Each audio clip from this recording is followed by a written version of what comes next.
The medication that was assigned to me was an opioid agonist. So I'm going to go into the same chart, look over my patient's information, make sure I administer the medication correctly, and then close it out. So we'll start the simulation.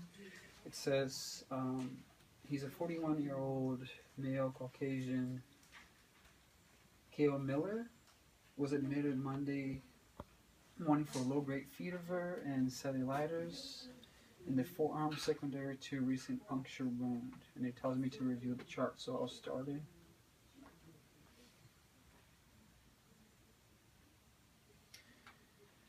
Okay,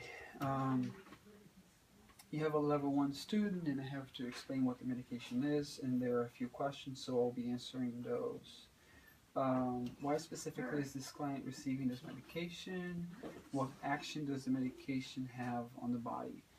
He's receiving this medication to reduce pain. There are other ways to get this medication, but he is getting it for moderate to severe pain. And the action of this medication is to, it activates the MU receptors and the kappa receptors, and that causes pain relief. It does other things too, like decrease bowel motility, and but the reason for this is for relieving the pain. Would you question when would you question administering this medication?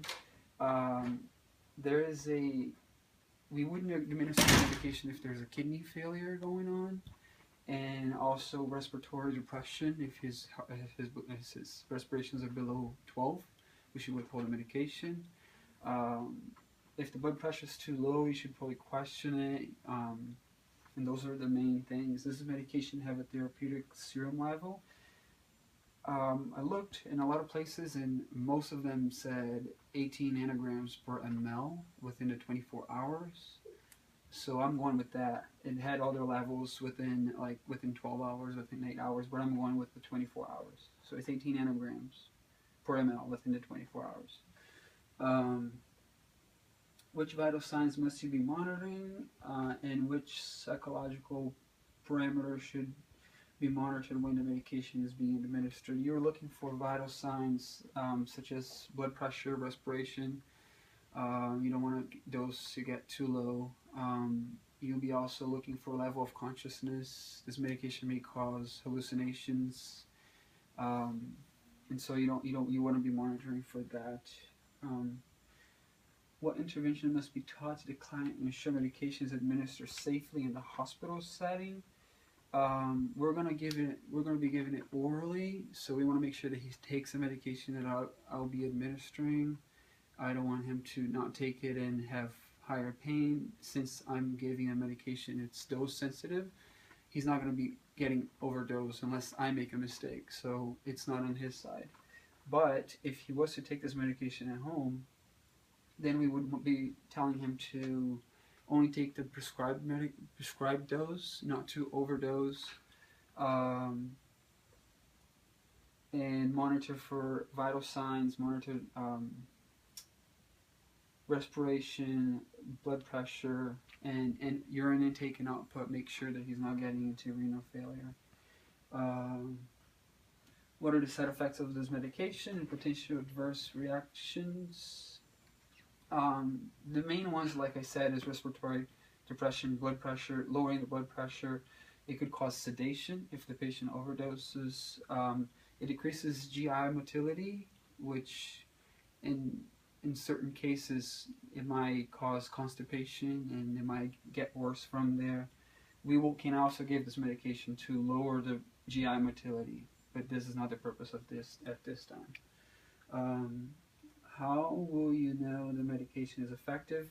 For this case, we're looking for pain, and since it's a moderate to severe pain medication, we're looking to lower it to a more acceptable level, and we would assess the patient for that and find out what level is comfortable for him, and then we'll go ahead and reach that and then start to lower the dose slowly or see if he's accepting it.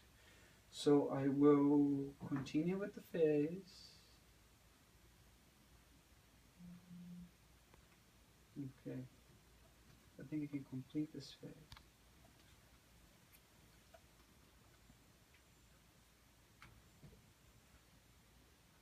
Okay. So now the next phase says enter the client room, assess the patient's form, pain, and administer the client medication, which is the brand name is Percocet. Document the teaching provided to the client, category, health, all that stuff I'll be doing later after we're done here. So I'll walk out and walk back in because officially we're not in the room yet. You just can't remove the computer from the wall because it's charging. But I'll be walking out, walking back in as if I was walking for the first time.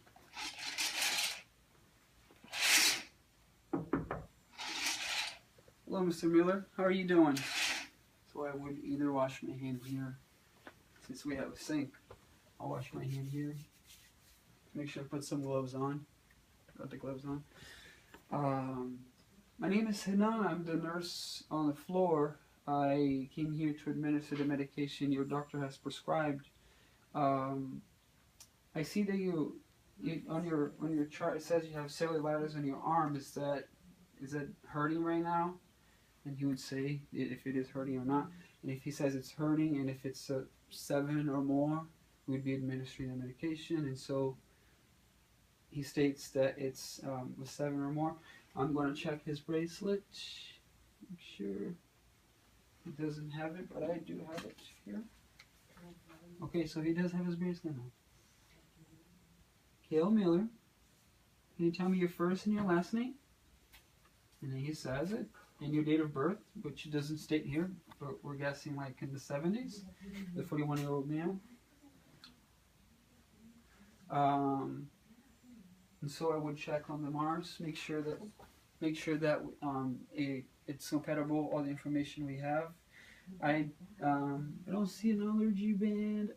Yeah, his band doesn't have any allergies. All those other people have allergies. He doesn't have any allergies, and it doesn't state any allergies in here.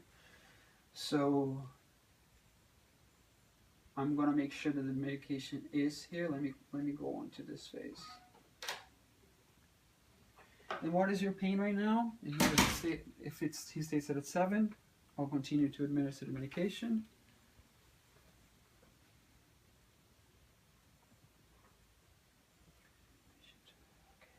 Go to Mars.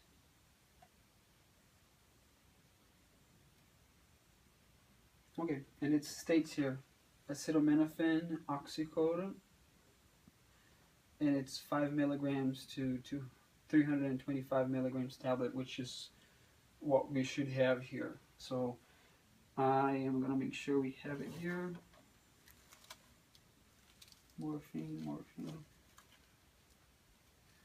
acetaminophen, oxycodone, 5. So we do have it.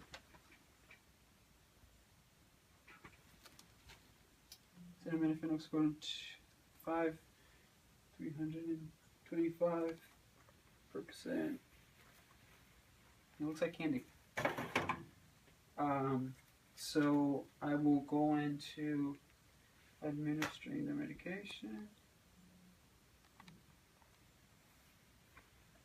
And his bracelet, I will pull it out just to make it easier here. 7729387, and it's not accepting it. 7729387. 7729387. Yep, it's just not going.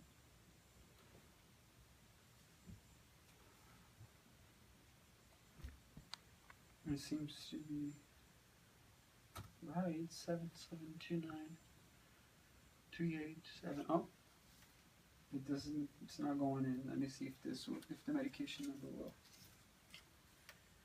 D9C 14 86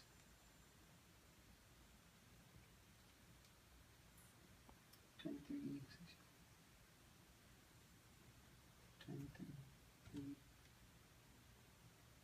46 F3. The medication it accepted, but it didn't accept the patient ID.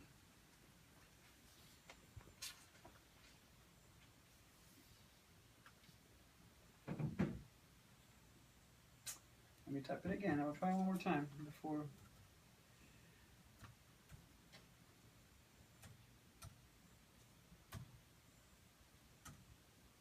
won't take it. So what I will do, I will proceed without barcode, but if it did work, it would have showed me green. I wouldn't have that problem. Administration time, this will be, we are 6:30, so put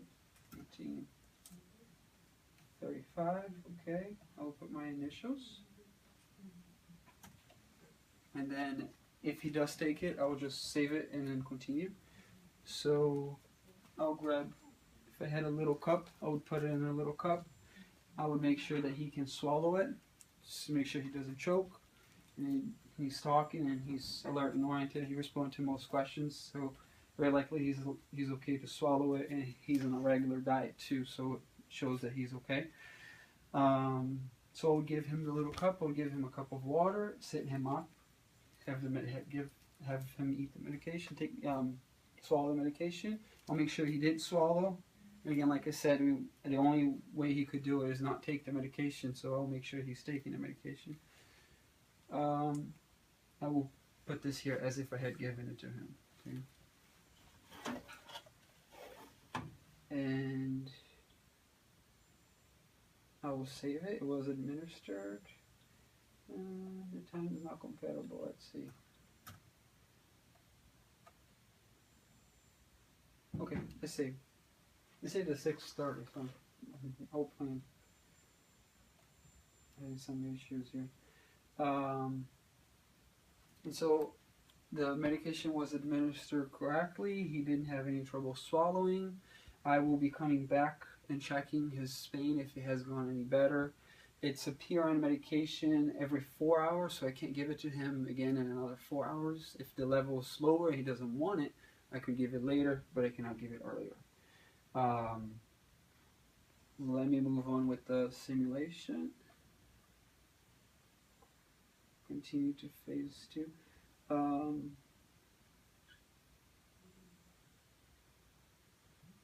Document the patient teaching and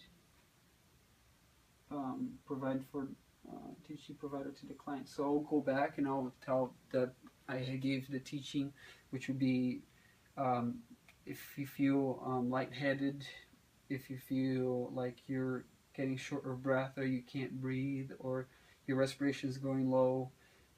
Again, I'll be checking that too. I'll be checking his vitals and everything. If his vitals were all correct and his oxygenation was good and his respirations were all good. So I'll be coming back and checking it again in another 15 to 20 minutes just to make sure that it's doing okay.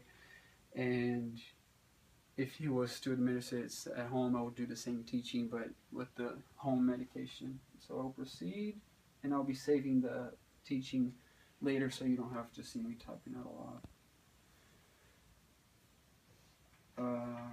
And so, simulation, complete this phase. Okay.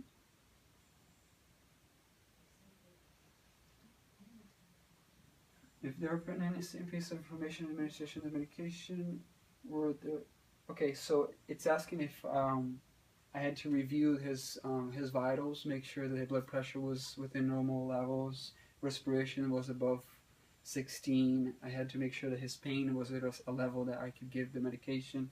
Otherwise, we would have chosen a different medication.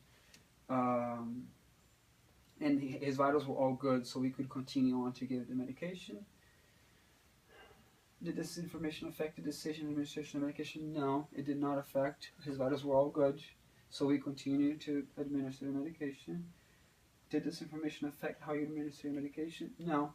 If he couldn't swallow, we would probably call the physician to get it changed to a different form of the medication, but he's alert and oriented and he's on a regular diet, so he can swallow okay. We continue on and gave that. And that would be it. So I would just let him know that I'll be coming back and make sure that his vitals are good and that his pain has gone better. And we're good. Thank you.